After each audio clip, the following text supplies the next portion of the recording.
Hey guys, welcome back to my channel. My name is Emily. I'm going to be talking about a work-life balance today, which I'm particularly passionate about because I'm in a career that, you know, we do 60, 70-hour weeks. So if you want a work-life balance, you really have to work at it. So I've got 4 or 5 sort of tips. This is going to be more of a chatty video, so if you want a cup of tea or a cup of coffee, then grab one now. So my first tip, this is something, I've never heard this tip before really. It's like very specific. In my industry, we do a lot of driving. You can be driving to set for an hour or over an hour. Like some people, if they work in London, they're driving for an hour and a half every day, no questions asked, which is 3 hours in the car every day. And a lot of people either listen to music or maybe podcasts or just drive in silence. Something I've found really useful from my very first day on set was listening to audiobooks about subjects I was interested in, because I found it gave me this line between work and home.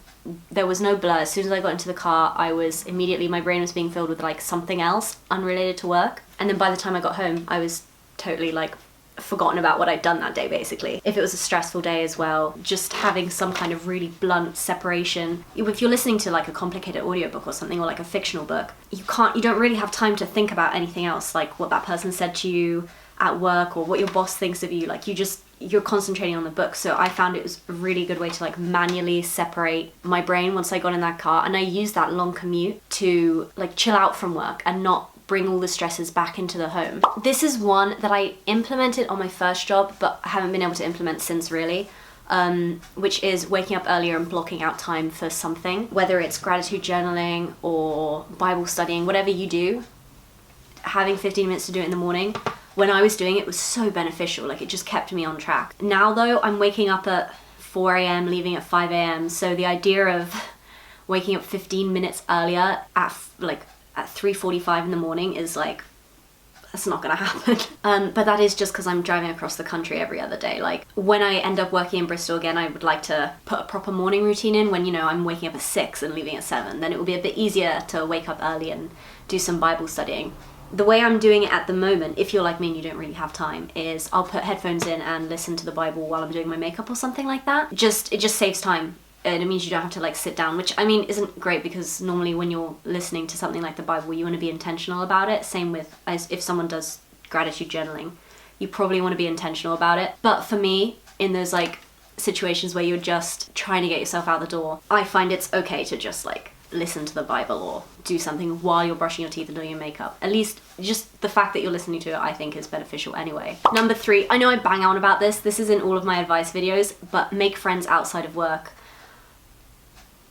This has literally been so beneficial to me, just having mates that I know from outside of work. It just means that there is that separation, especially if your friends have no idea really what you do for a job. Like I have friends and I'm not really convinced I know what they do all day, but it doesn't really matter. Like it's okay. Like for example, if you're a nurse and all of your friends are nurses, even on your days off, you'll still probably be talking about like nursey things.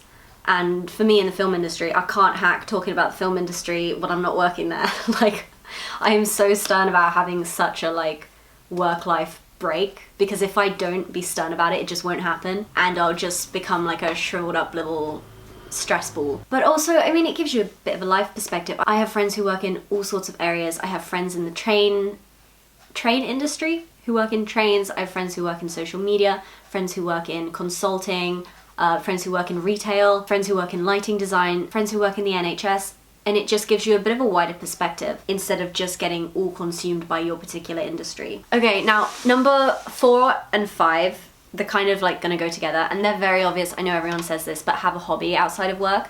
But I have more specific advice about that. So I have like a range of things that I do outside of work, and I've paid attention to what other people do outside of work, or like uni when I was at uni. And what seemed to be the most beneficial things to be doing hobby-wise were sort of group activities or like group classes. So I have a few friends who do classes at the gym, and then they meet people through that, and then they might go on social outings with those people. So some kind of activity where you're going to be with other people, I think that seems to be the most beneficial. So for example, I used to do ballet when I was younger, and it was always with a total different group of people than I went to school with or went to uni classes with. And I really enjoyed that, and it was always total separation, and totally time consuming, especially if it's something that you haven't done before. Like I have a friend who's taken up boxing classes, so all of her brain neurons are going to be engaged in trying to learn how to box. Like, she's never done that before, so she's going to be learning for the first time. I have a friend who started those HIIT workout classes, which are super intense, all-consuming, and probably, I'd say, if it's something like that, it would help her get over the stress from work, because exercise is super good for you.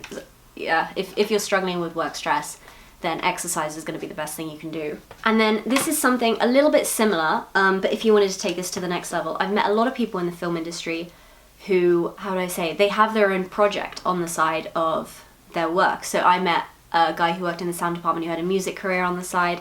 I've met people who have been very involved in like the short film circle. I have a YouTube channel, but also I'm sure, I mean, people don't normally admit this, but I'm sure there are a few people at least who are working on scripts, especially in my industry.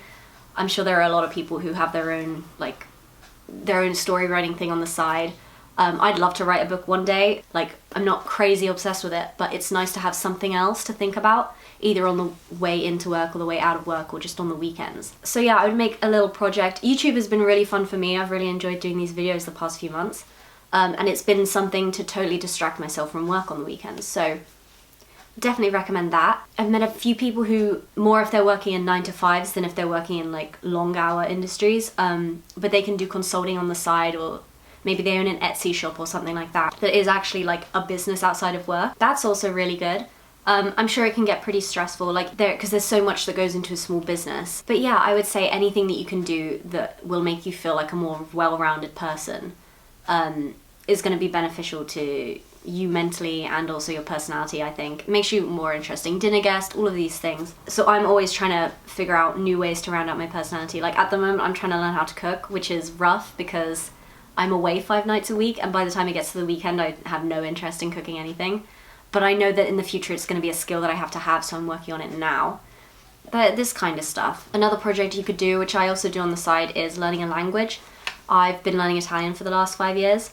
And it's just another thing that's like fun. Like, it's also totally time consuming. If you're totally all consuming, if you're talking to a person in a foreign language that you are trying to learn, that's all you can think about. Your mind cannot wander. So there's no room for work stress when you're trying to make a conversation in another language, trust me. But it's fun, and it's one of those things where you can see the progress of, which is quite beneficial if you're, I don't know, in between promotions and you're not really feeling like you're moving up in your job. In our industry, we have to basically like serve a bit of time before we get our next promotion. It's not really based on performance that much.